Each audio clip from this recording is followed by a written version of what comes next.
All right, chemistry, this is your video lecture on chapter 9, section 3. We're going to be talking about limiting reactants and percent yield.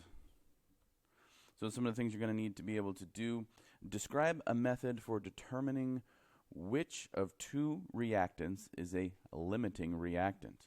Also, calculate the amount in moles or mass in grams of a product if you're given the amount in moles or masses in grams of two reactants, one of which is in excess. Also, distinguish between theoretical yield, actual yield, and percent yield.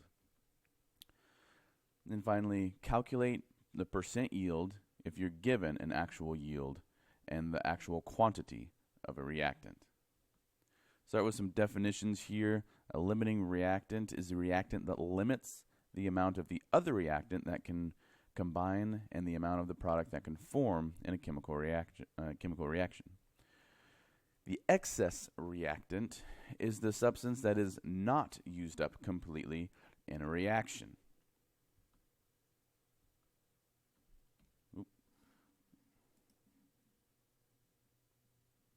In actual chemical reactions, the amounts used of each of the reactants is not so perfectly measured that neither reactant is in excess.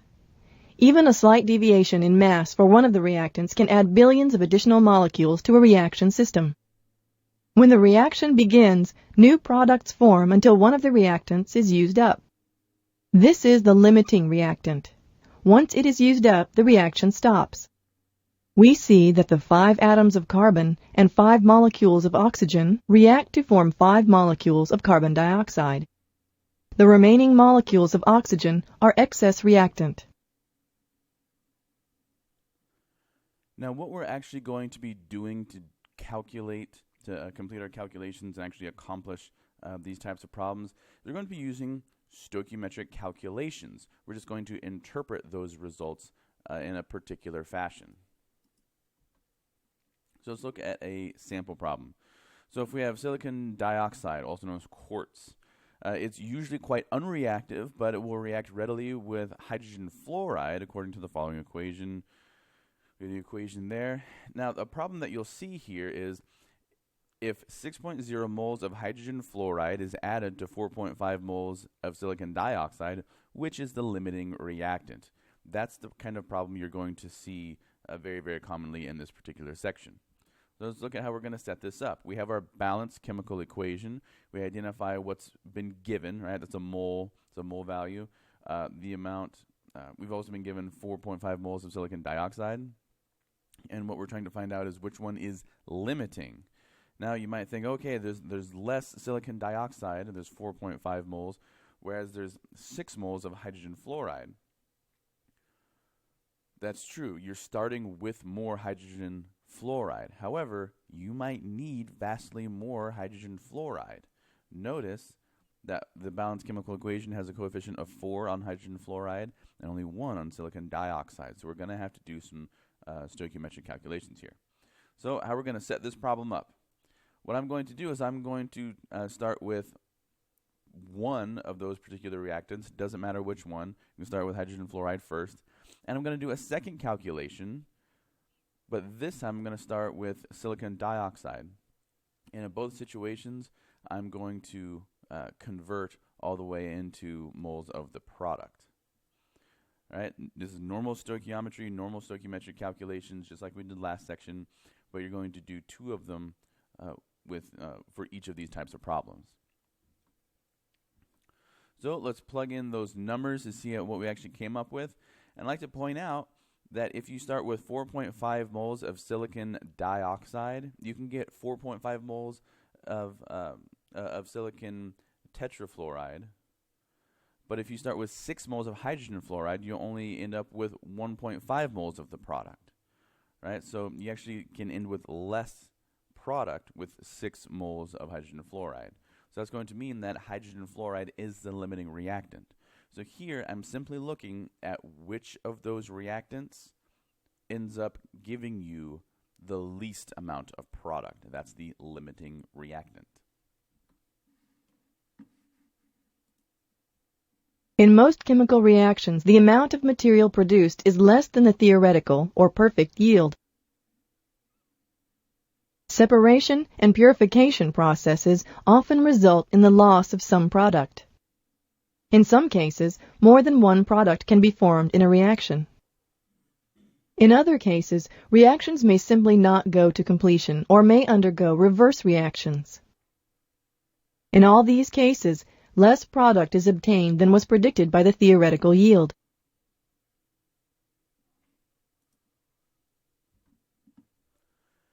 Moving on to percent yield is actually a lot more simple than it seems.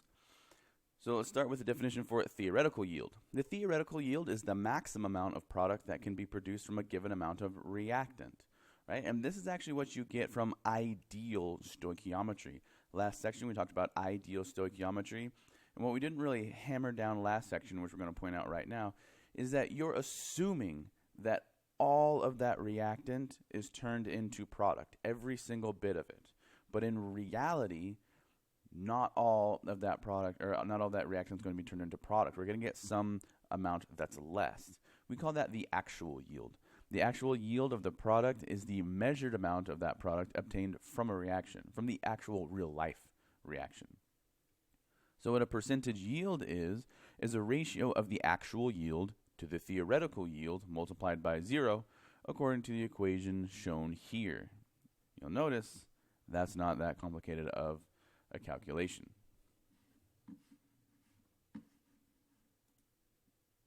Many factors can affect rates of reaction and degree of completion. Percent yield is an expression of how close the amount of product obtained experimentally came to the theoretical amount that could be obtained.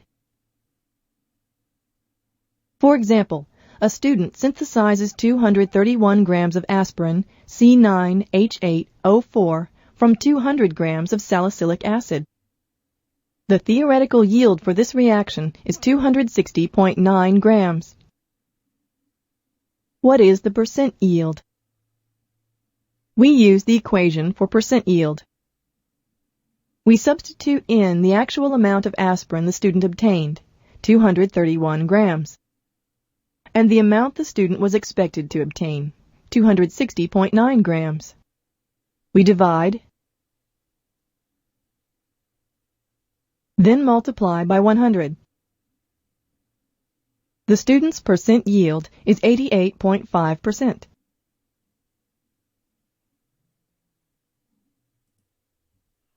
All right, let's look at a sample problem here.